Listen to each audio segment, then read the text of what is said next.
Hello everyone.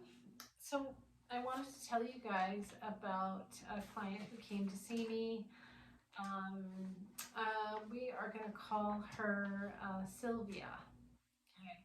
So Sylvia had just split just a few months before with her partner. They had a farm together, it just wasn't working out, and she was just wondering, like, why is this happening, what's going on. So I got her on the table and we of course opened her Akashic records, and I could see a life where she was on a farm, and she was a young woman. This is very old. I want to say this was 1700s maybe.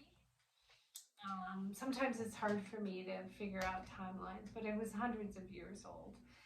And she was a young woman who married this young man, and they were both very young, but when they got married, they wanted to, have their own life, like their own home and their own farm.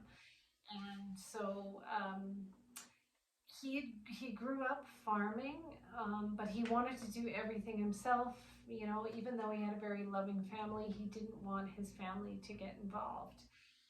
And so he ended up making a mistake with the farming, like whatever it was, like maybe the planting cycle was off, or there was something off, and so they lost a whole bunch of their crops.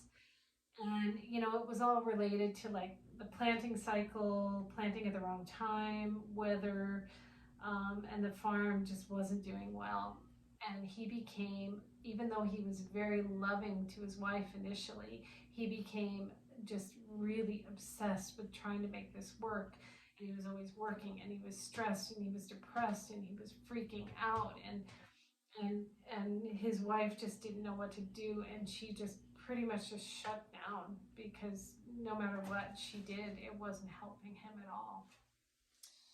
And it was awful. And so that's all I saw with that life. And what Sheila told me was that was exactly parallel to what happened in this life. Now, I know in that life she never left her husband in that life many, many years ago. In this life, she wasn't married to this man, but Sheila ended up, walking away and splitting up because it was just too much stress. And what I got from that was she completed a karmic cycle, right? Because in that life, as the wife, she was not able to leave, to go, to move on with her life, right? As many women were not able to back then. So, but in this life she was. So she completed a karmic cycle, and after the session, she felt very free. And so that was really nice to hear that. So, yeah, I hope you all enjoyed that. And thank you very much.